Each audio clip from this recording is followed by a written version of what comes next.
I used to explain everything. Why I was late, why I didn't answer fast enough, why I felt distant in the moment, why I changed my mind, why I needed space. And I had reasons for everything. And I felt like if I had just explained it well enough, people would understand me. But here's what I learned. The more that you explain yourself, the less people respect your decisions. And that took me quite a long time to understand. So why do so many of us over-explain? Most of us don't over-explain because we're honest. We over-explain because we're afraid. Afraid of being misunderstood.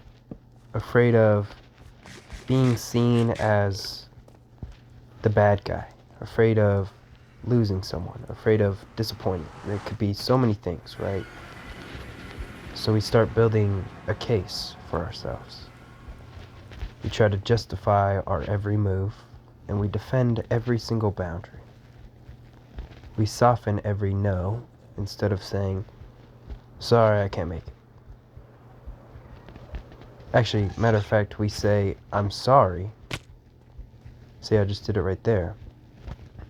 Instead of, I just had a long day, and I didn't sleep well, I have things to do tomorrow. We don't trust that our decisions alone is enough. And that's not communication. That's insecurity. And that's one of the many hidden costs when you constantly explain yourself. You kind of do something dangerous. You teach people that your decisions are almost negotiable. Because if every boundary comes with a paragraph, people think it's open for debate. If every single no comes with justification, people assume they can push you. And over time, you're going to start feeling drained because you're not just living your life, you're also narrating it. You're constantly trying to manage how you're perceived instead of standing firm in who you are. And that's exhausting. And at some point, I sort of realized something. The people who respect you don't require a dissertation. They don't need a 10-minute explanation for why you're choosing yourself. And they don't need to understand every internal reason behind your growth. They either trust you and your character, or they don't. And if they don't, no explanation will fix that. So that's when I stopped arguing. Stopped defending, stopped oversharing, not necessarily out of anger, but out of alignment. And that kind of creates some power of being misunderstood. And yes, it's an uncomfortable truth, but maturity is being okay with being misunderstood. Some people are going to think you changed. Some people are going to think that you're distant. Some people are going to think you're cold. And maybe you did change, that is. Maybe you stopped tolerating what you used to tolerate. Maybe you stopped chasing. Maybe you stopped begging to be understood. Growth looks rude to people who benefit from your lack of boundaries. Let that sit. You don't need everyone to get it. You need to get it. And then that's when the shift will happen. Especially when you stop explaining yourself. You become calmer, you speak less, you move with intention. And instead of reacting to every single opinion, you observe. Instead of defending every single choice, you stand on it. And the crazy part about it is the less that you explain, the more people listen when you do speak. Because now your words aren't desperate. They're deliberate.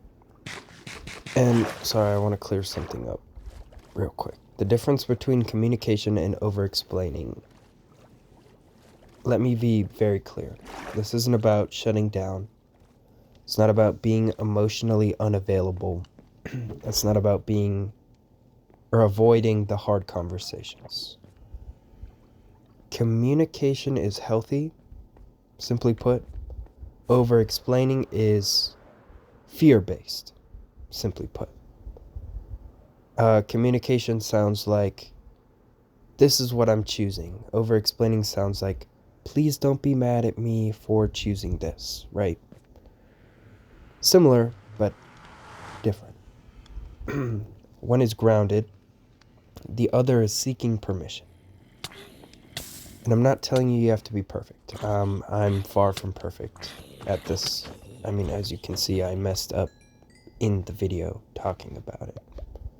And there will still be moments where I will want to defend myself, where I want to make sure everyone sees my intentions. But I've learned now something very powerful. Not everything has to be explained, especially if it's aligned. It doesn't need approval. And the right people, they're not going to ask you to shrink your confidence just to make them comfortable. So again, I stopped explaining myself. And I started standing on my decisions. It is a quiet battle, don't get me wrong. And that's been louder than anything I ever said. But again, you don't need to narrate your life. I want you to just live it. And real quick, one final thing. Sometimes we over-explain because we're trying to control the outcome. If I explain it perfectly, maybe they won't leave. Maybe they won't be mad. Maybe they'll see I'm a good person, whatever it is. But you can't control how people interpret you. You can be honest, you can be calm, you can be respectful, and someone will still misunderstand you. That used to bother me so much. It used to keep me up at night. And I didn't want to be the bad guy in anybody's story. But here's what growing up teaches you. You will be the villain in someone else's narrative, no matter how pure your intentions were. And that's okay. Because peace isn't found in managing perception. It's found in standing on the truth, like I said a little bit earlier. And the truth doesn't panic. The truth doesn't rush to defend itself. The truth doesn't beg to be understood. It just kind of stands there. And I think that's what confidence actually is. It's not loud, it's not dominant, or proving everybody wrong. Just knowing why you're doing something and being okay if not everybody else agrees with you. And that's so powerful.